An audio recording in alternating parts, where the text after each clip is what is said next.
saya berumur 33 tahun, lahir 12 Mac 1989 daripada Kuantan, Pahang. Asal lahir dan juga dibesarkan di Kuantan, Pahang. Dan pada 2006-2007 sambung belajar di UIA, di CFS, Center for Foundation Studies UIA. Pada 2007-2008 masuk di UIA main campus dalam fakulti undang-undang ataupun Ahmad Ibrahim Kuliah of Laws, dan menyambung pelajaran dan sarjana muda undang-undang hinggalah 2012. Dan pelibatan pertama saya dalam pergerakan belia bersama-sama dengan pengakap lah, sejak daripada sekolah hinggalah apabila di UIA saya tubuhkan pengakap di UIA. Dan juga antara pencapaian dalam pengakap ialah kita menubuhkan Majlis Pengakap Perdana Negara, iaitu untuk memberi suara orang muda dalam pengakap lah.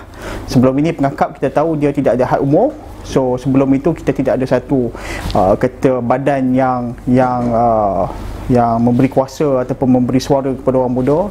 Dan disebabkan itu kita wujudkan apa yang kita namakan sebagai Majlis Pengakap Perdana Negara 2012 sampai 2014. Dan akhirnya 2014 masuk dalam Majlis Belia Malaysia. Program pertama saya dalam MBM ialah apabila dipilih mewakili MBM ke New York untuk Youth Assembly at the United Nations. Selepas itu jiwa dibeli oleh MBM, maknanya terus melibatkan dalam MBM 2015-2016 sebagai Dewan Tertinggi. 2017-2018 masuk sebagai Ekskul Lantikan, naik Presiden dan akhirnya sebagai Presiden lah dalam MBM pada Mac 2022. Apabila saya diberi peluang sebagai Dewan Tertinggi Pengakap, pada itu tradisi MBM, PPM atau pengakap ni akan menjadi sebagai pengurusi pilihan raya. Dan saya pada 2016 itu saya punya first lah pilihan raya, bersama-sama dengan, saya ingat lagi, arwah Abang Bob.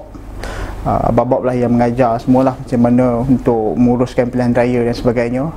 Dan saya berjaya lah dapat pegang 2 kali pemilihan raya sebagai pengurusi pilihan raya. So maknanya kalau pilihan raya MBM ni jangan tipu lah, kita boleh baca A sampai Z lah.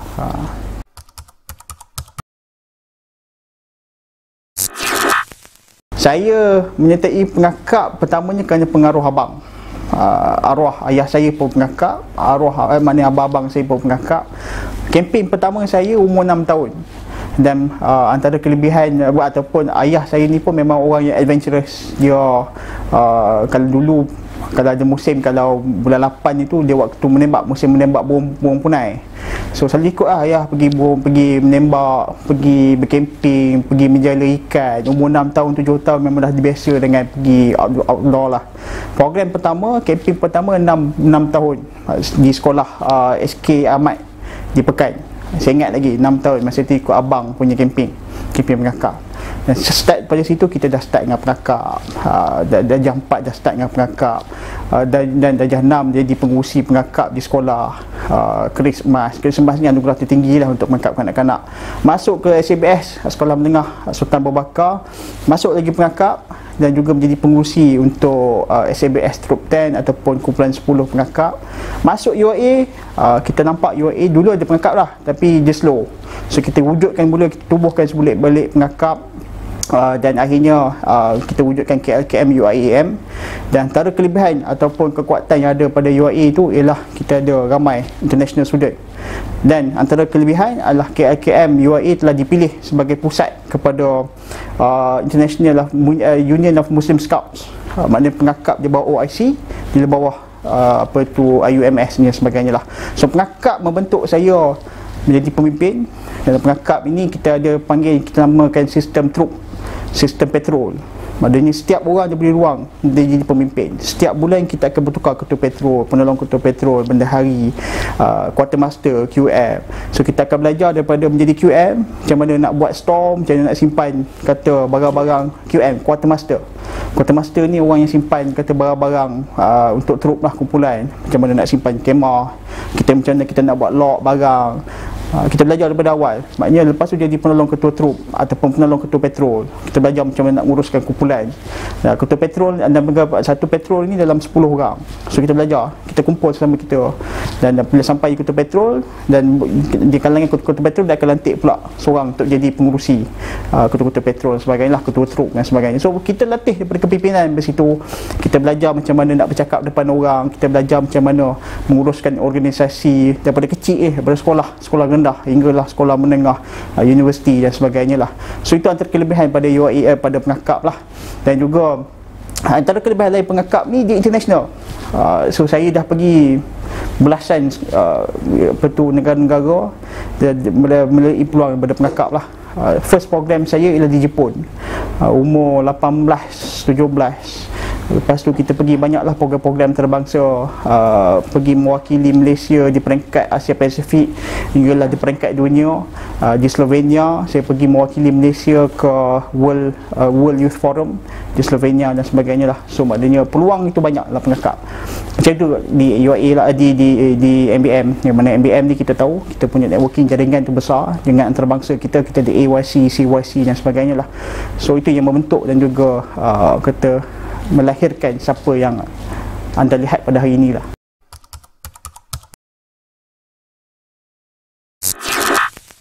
MBM, saya mula kenal MBM ni melalui program. Tetapi sebelum tu saya dah kenal MBM kerana dalam sejarah keluarga juga, arwah atuk saya Tan Sri Hamzah Abdul Samad pernah menjadi mantan Menteri Belia dan Sukan pada ketika itu. Maknanya di rumah tu memang kita adalah buku-buku yang menunjukkan bahawa dia sebagai Menteri Belia dan Sukan.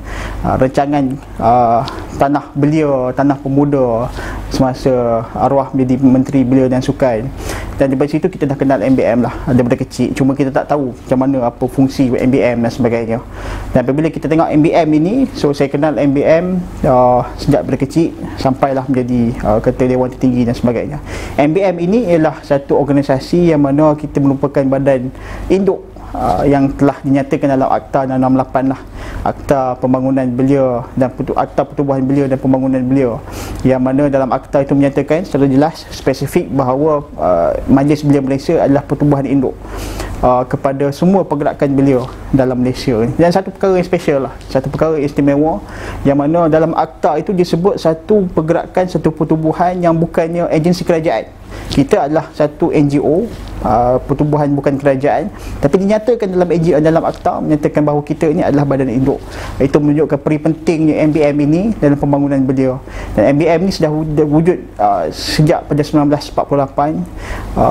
Antara pelopor-pelopor utama, saya tentu mungkin kita kenal dua orang agung pernah menjadi pemimpin belia yang pernah mewakili MBM pergi ke Brussels untuk penubuhan ataupun untuk mewujudkan World Assembly of Youth yang sekarang ini ada di Malaysia, di Melaka, iaitu almarhum Sultan Ahmad Shah. Pada ketika itu adalah Tengku Ahmad Shah, almarhum Tuanku Jaafar pada ketika itu adalah Tengku Jaafar, dan juga Tun Abdul Razak. Dan Tun Abdul Razak inilah antara individu yang bertanggungjawab untuk memastikan kewujudan MBM lah pada 1948. Maknanya mengikut sejarah MBM ini diwujudkan untuk kita menghantar delegasi Persekutuan Tanah Melayu itu pergi ke World Assembly of Youth, dan sejak pada itu kita mewujudkan apa yang kita namakan sebagai Malayan Youth Council dan sebagainya. Tapi sebelum itu memang wujud pergerakan-pergerakan belia yang banyaknya pada ketika itu dipelopori oleh guru-guru, dipelopori oleh pemimpin pada maktab belia-belia daripada maktab teknik, maktab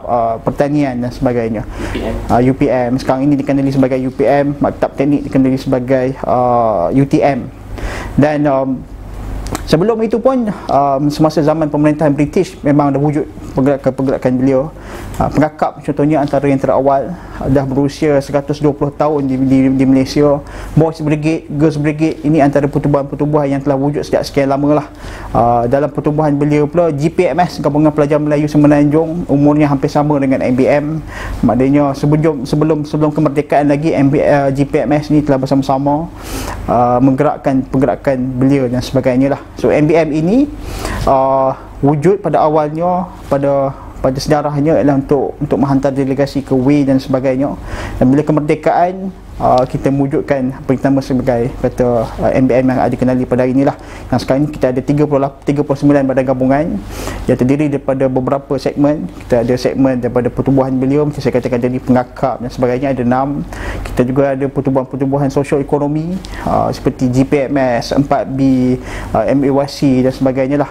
Kita juga ada pertubuhan yang berasaskan kaum, yang berasaskan agama, dan juga berasaskan negeri lah, iaitu kita ada MBD, Majlis Belia Negeri, dan juga Majlis Belia Daerah. Di MBD kita ada 105 Majlis Belia Daerah yang ada di seluruh Semenanjung, kecuali Sabah dan Sarawak, kerana mereka mempunyai sistem yang berbeza lah. Di Sarawak kita ada Saberkas, kita juga badan gabungan, itu merupakan salah satu badan gabungan kita. Sabah kita ada Majlis Belia Sabah lah. So basically MBM ini adalah satu pertubuhan induk untuk pembangunan beliau, yang kita fokuskan kepada 4 core perkara induk atau trust kepada MBM lah, iaitu kesukarelaan, pendidikan, pengantarbangsaan, dan juga satu lagi advokasi. Kerana MBM ini bukan sekadar kita melaksanakan program. Sebagai badan induk, kita juga membawa suara orang muda, membawa suara ataupun isu-isu orang muda kepada kerajaan. Maknanya memandangkan kita ini adalah suara rasmi kepada beliau, anak muda di Malaysia ini, maka tanggungjawab kita untuk pastikan isu-isu melibatkan anak muda, melibatkan beliau ini ditangani dan juga diuruskan dengan baik oleh kerajaan.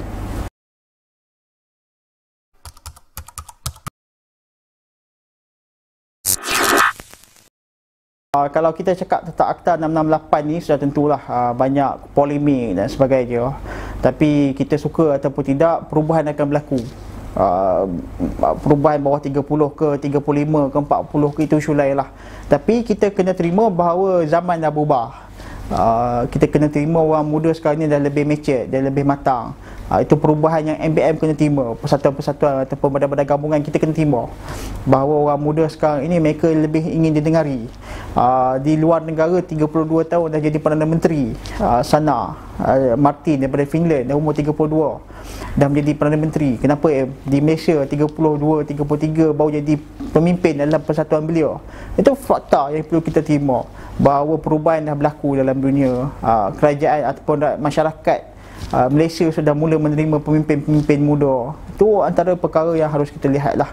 Tapi pada masa sama, kerajaan juga harus lihat bahawa persatuan beliau ini berada di peringkat kampung, berada di peringkat daerah dan sebagainya. So perubahan itu harus menyeluruh, bukan sekadar di kampung ataupun di bandar. Kerana di bandar kita nak mencari talent-talent, bakat-bakat baru mungkin mudah, tapi di kampung, peringkat kampung ini mungkin sikit sukar. So harus ada leeway ataupun ada kelonggaran di situ, bagaimana kita nak membantu persatuan beliau. Persatuan beliau ini antara intervensi sosial yang paling penting dalam masyarakat. Kalau dengan adanya persatuan beliau ini dia ada satu perkara yang bermanfaat untuk mereka laksanakan, mereka lakukan pada hari lapang, pada waktu lapang. Kira hilang persatuan beliau, hilang tempat di mana anak-anak muda ini untuk bersosial, anak-anak muda ini beraktiviti. Apa akan jadi kepada anak muda kita? Sebab itu kerisauan Majlis Belia Malaysia dan juga kerisauan badan-badan gabungan, bila hilang atau pelaksanaan satu-satu dasar itu dilaksanakan tanpa memikirkan secara menyeluruh. Kita risau persatuan beliau ini yang berada di kampung ini mati. Kerana kita hakikat kena terima bahawa orang muda ataupun beliau yang berumur 18 ke 30 ramai yang berada di kampung. Umur 18 kebanyakan mereka sudah pergi ke bandar-bandar, pergi ke pusat pengajian. Mereka balik umur mungkin 22, 23. Itu pun mereka balik kalau mereka balik. Kalau tidak, kebanyakan mereka kata berhijrah di bandar-bandar besar untuk mendapatkan pekerjaan, peluang pekerjaan yang lebih besar lah di kampung. Jadi apa akan jadi kepada beliau-beliau di kampung? Kalau kita letakkan satu syarat, satu dasar yang tidak menyeluruh, kita risau persatuan-persatuan beliau di kampung-kampung, di luar-luar bandar ini akan mati. Itu kerisauan MBM. Kerisauan MBM bukan kerana kita nak menjaga jawatan ini.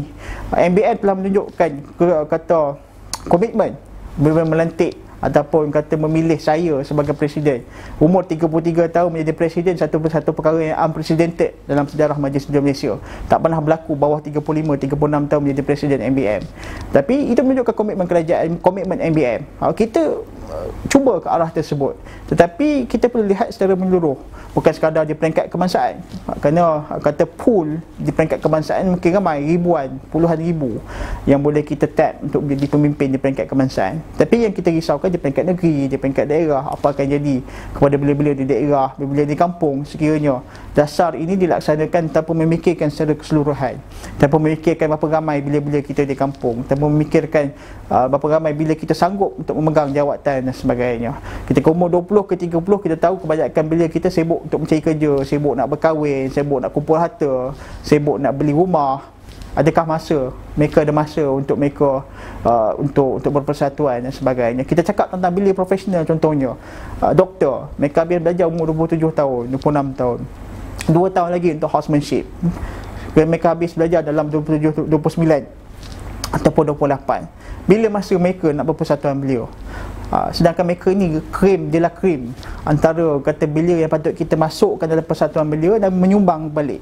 Tapi kita tahu kerana komitmen dan juga sistem dasar yang ada menyebabkan mereka sukar untuk bersama-sama dalam persatuan belia dan sebagainya. So sistem tidak menyokong seperti mana yang kita inginkan. Bukan kita menolak, tapi maknanya perubahan itu boleh berlaku asalkan sistem itu mendukung secara keseluruhannya. Sistem pendidikan kita, sistem khususnya sistem pendidikan kita, sistem kita bermasyarakat sebagainya, kalau kita mendukung, tentu kita sokong, tidak masalah.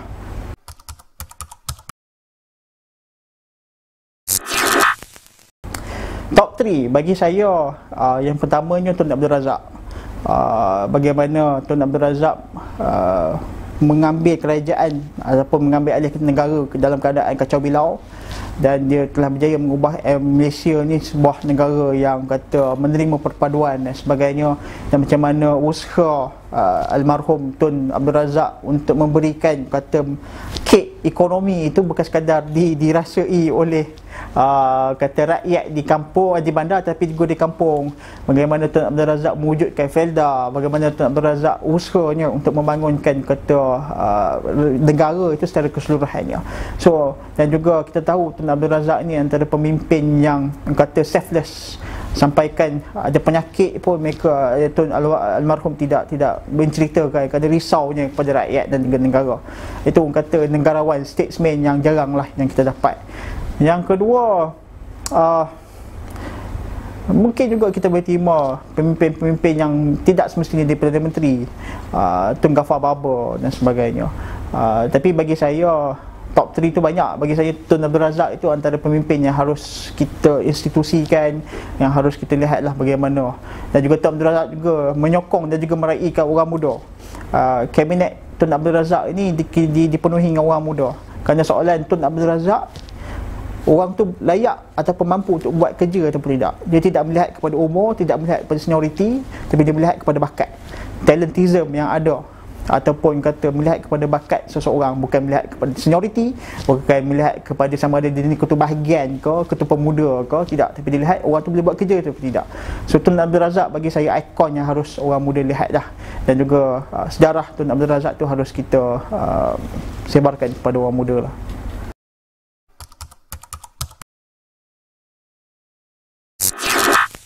Saya penekun kepada buku-buku yang ditulis oleh Profesor Syed Muhammad Nakib Alatas. Orang kata terlampau tinggi, tapi bagi saya isu-isu yang mendasar itu isu-isu yang penting yang harus dilihat dan juga dibaca oleh beliau dan sebagainya. Isu keadilan, isu adab. Anak muda sekarang ini, kita bercakap tentang adab, berapa ramai lagi yang faham tentang adab. Kita bercakap tentang keadilan, bagaimana hubung kait adil dan juga adab itu dan sebagainya. Profesor Syed Nakib Muhammad Alatas ini dia menerangkan kepada asas seseorang manusia itulah, macam mana nak menjadi seorang insan kamil dan sebagainya. Bagi sebenarnya saya penekun tapi bukannya pengikut. Pengikut Profesor Syed Muhammad Nakib Alatas ni ramai. Saya tak mengaku klaim saya pengikut Profesor Syed Nakib lah, tapi saya penekun kepada penulisan-penulisan Profesor Syed Nakib, dan juga pengikut-pengikut dan juga anak-anak murid Profesor Syed Nakib.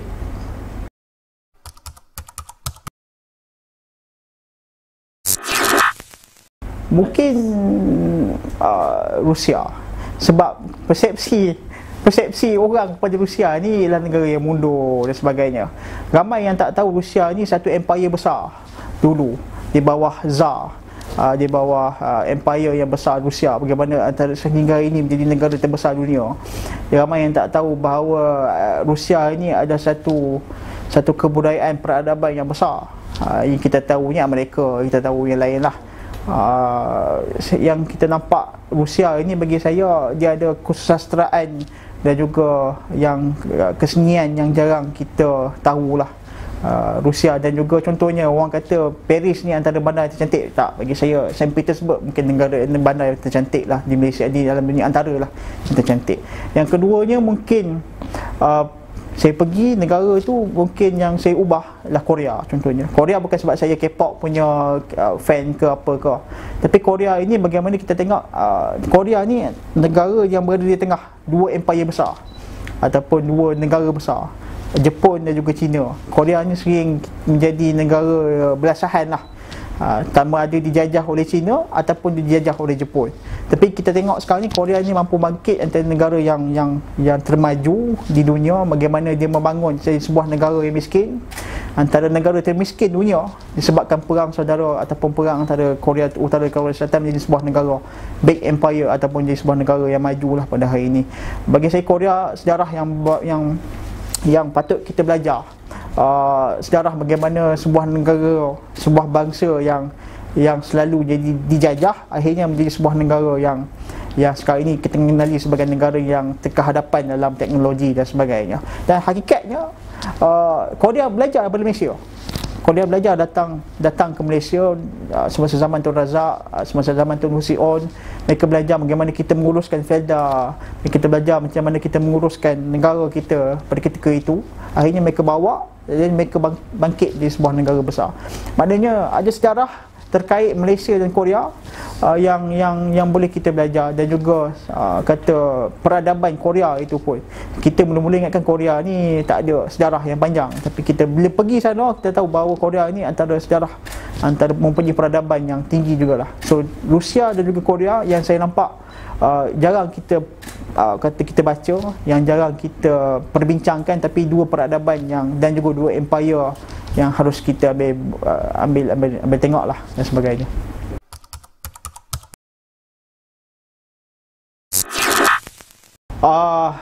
Saya ada beberapa lah, maknanya tok guru dalam belia lah. Kalau dalam kakap saya ada Encik Zaki Nuruddin. Itu antara orang kata sifu lah, dan yang bertanggungjawab membawa saya dalam majlis belia. Dalam penggerakan belia ni antara dua tiga orang yang dirujukan pertama. Yang pertamanya Ahmad Safaruddin, mantan Setiausaha Agung MBM. Masa zaman SUA ni lah, zaman Cik Sapa je lah, Abang Sapa je lah, saya dibawa pergi ke merata Malaysia, ke merata dunia ni. Kerana ketika itu saya exco termuda. Kerana program-program antarabangsa ini kebanyakannya bawah 30 tahun. Semasa zaman Abang Sapa, cakap je negara mana tak pergi. Semua zaman Abang Sapa, dan juga kita belajar. In fact pada hari ini pun sentiasa berhubung dengan dia lah, minta pandangan. Kerana saudara Abang Sapa ni sebagai SUA dia tahu lebih lanjut lah berkaitan tentang MBM. Yang keduanya saudara Julfitri lah, mantan presiden MBM. Kita orang mungkin ada share, kami ada pengalaman, ada minat yang sama dan cara pemikiran yang lebih kurang sama lah. Dua-dua jenis baca buku, dua-dua jenis yang kata minat kepada buku dan juga minat kepada isu-isu peradaban, isu-isu international relations dan sebagainya. So kata kita ada pemikiran yang sama, menyebabkan orang kata ada interaksi yang lebih lah antara saudara Julfitri dan juga dengan saya lah. Saya nampak saudara Julfitri ni antara kata pemimpin muda dan pemimpin besar yang harus kita ketengahkan, yang harus MBM ketengahkan, kerana jarang kita ada pemimpin yang kata boleh berada di lapangan pada masa yang sama dia mempunyai pemikiran. Jarang kita ada. Kalau Aristotle, dia ada satu term kata philosopher king, seorang raja yang bukan sekadar seorang raja tapi seorang ahli falsafah. Saudara Julfitri yang saya nampak macam philosopher king jugalah. Dia boleh berfalsafah, pada masa yang sama dia boleh melaksanakan secara lapangan. Yang terakhir mungkin saudara yang sudah tentu YB Zaidi Aziz lah. Itu pun antara orang yang bertanggungjawab untuk membawa saya pergi ke lebih besar dalam MBM.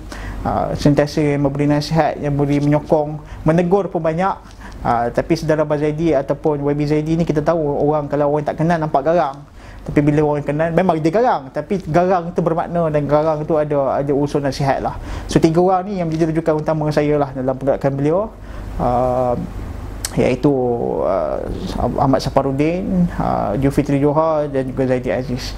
Ini yang tadi dalam belia lah. Dalam pengakap saya ada saudara ataupun Cik Zaki Nuruddin, saya juga ada Dr. Azlan, juga senior saya dalam pengakap yang memberi nasihat dan juga membuka kata pandangan lah. Daripada beliau saya belajar tentang SDG.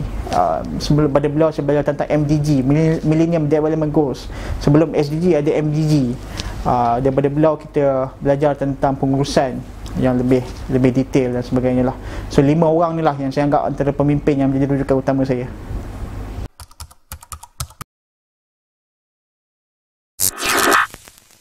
Saya dengar lagu, saya dengar muzik, saya dengar instruments, saya dengar jazz. Sebab tu kata ya mungkin old school juga. Saya dengar jazz, jarang lah dengar lagu-lagu yang kira moden. Sebab selalunya saya buka radio tu pun BFM, buka radio tu pun kata untuk yalah, kadang-kadang tak dengar pun, maknanya lebih kepada instrumental lah. So tak ada kata artis in particular lah. Klasik pun dengar, ghazal pun dengar, itu old school.